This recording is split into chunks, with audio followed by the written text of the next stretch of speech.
Article 74 की भी हम चर्चा कर लेते हैं। किसकी? अनुच्छेद 74 की। अनुच्छेद जो 74 है वो क्या कहता है कि राष्ट्रपति को सहायता और सलाह के लिए, किसकी सहायता और सलाह?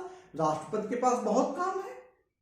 वहां देखिए 53(1) देखिए क्या कहा था कि वो स्वयं काम कर सकता है या अपने अधीनस्थ अधिकारियों द्वारा काम करा सकता है।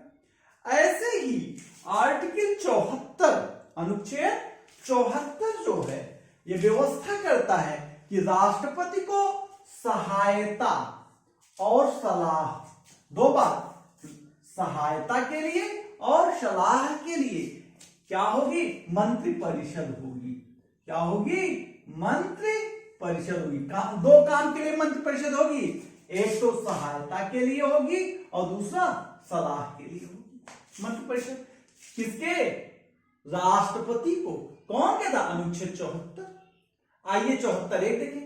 74(1) कहता है कि राष्ट्रपति को सहायता और सलाह देने के लिए एक मंत्रिपरिषद होगी। परिषद मतलब कई लोगों की एक काउंसिल, कई लोगों का एक समूह, कई लोगों को मिलाकर एक समूह होगा जो मंत्रिपरिषद कहलाएगी। क्या होगी?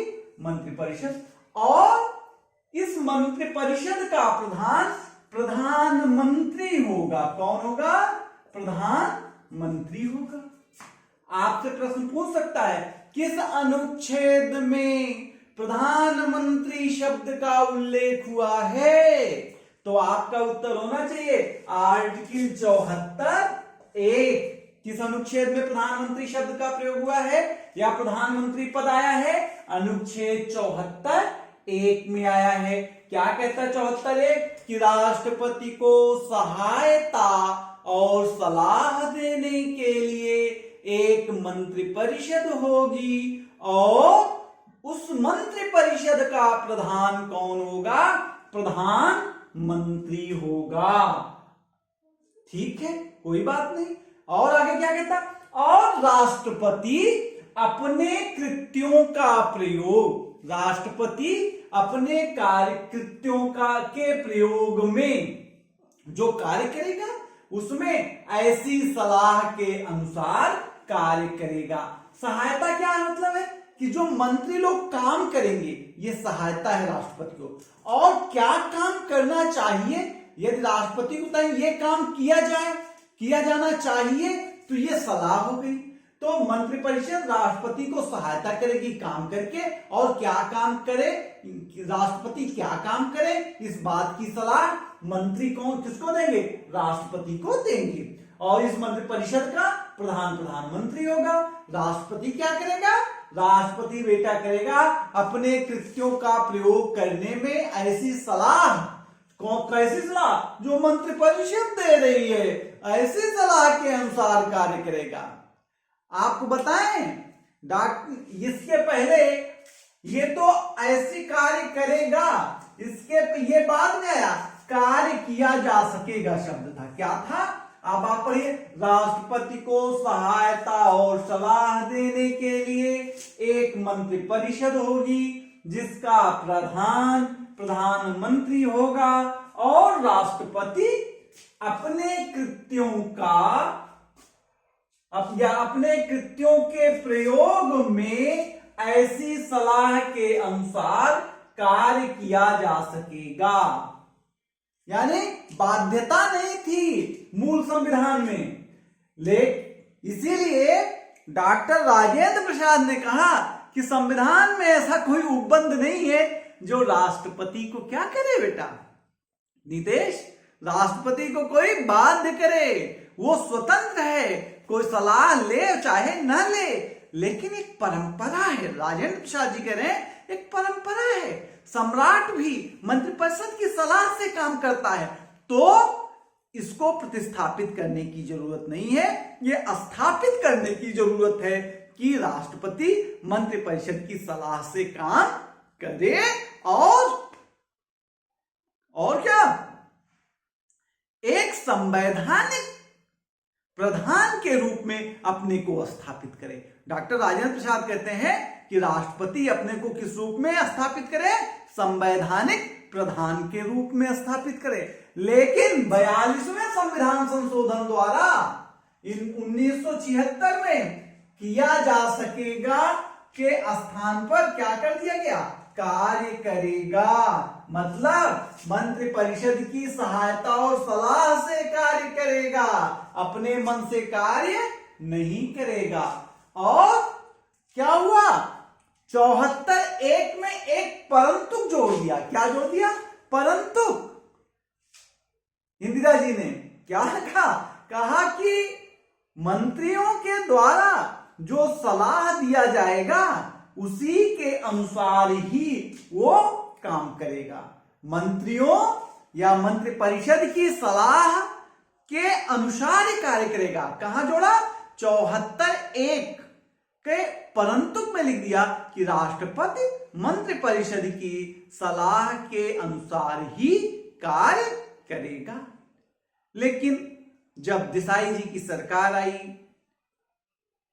तो 44वें संविधान संशोधन द्वारा थोड़ा नरमी दिखाई गई, थोड़ा मुलायमियत दिखाया गया और कहा कि राष्ट्रपति मंत्रिपरिषद की सलाह से काम तो करेगा, लेकिन राष्ट्रपति जो है यदि कोई सलाह आई है तो उसको पुनर्विचार के लिए, क्या पुनर्विचार के लिए संशोधन कर दिया गया। 44वें संविधान संशोधन द्वारा 42वें में स्थापित किया गया प्रोवाइजो, परंतु 74(1) में कि सलाह के अनुसार कार्य करेगा, लेकिन 74(1) में के परंतु में 44वें संविधान संशोधन द्वारा क्या कर दिया गया, संशोधन कर दिया कि पुनर्विचार के लिए वापस कर सकता है। जो मंत्रिपरिषद सलाह देगी उसको राष्ट्रपति पुनः विचार करने के लिए वापस कर सकता है। लेकिन यदि मंत्रिपरिषद वही सलाह दोबारा दे दे तो राष्ट्रपति को फिर बाध्यकारी होगा कि वो काम करे, फिर वापस नहीं कर सकता।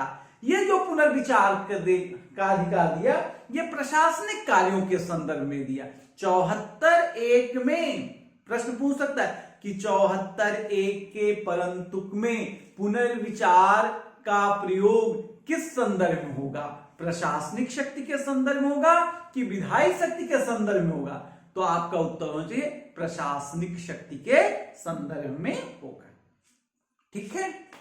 और 74(2) कहता है, अनुच्छेद 74(2) कि ये जो मंत्रिपरिषद है, मंत्रिपरिषद की सलाह जो क्या कहता है, इस प्रश्न की किसी न्यायालय में जांच नहीं की जाएगी कि राष्ट्रपति को क्या मंत्रियों ने सलाह दी और क्या दी। यानी कहता कि यदि मंत्री 74(2) कहता कि मंत्रियों ने राष्ट्रपति को कोई सलाह दिया तो उस सलाह की जांच न्यायालय में नहीं की जा सकती। कुल मिलाकर के न्यायालय में काम उचित है, काम संवैधानिक है कि नहीं है, इसकी जांच तो की जा सकती है, लेकिन मंत्रियों ने राष्ट्रपति को क्या सलाह दी थी इसकी जांच नहीं की जा सकती थी। दो बात की जाए, क्या मंत्रियों ने सलाह दी थी, राष्ट्रपति को क्या मंत्रियों ने सलाह दी और क्या दी।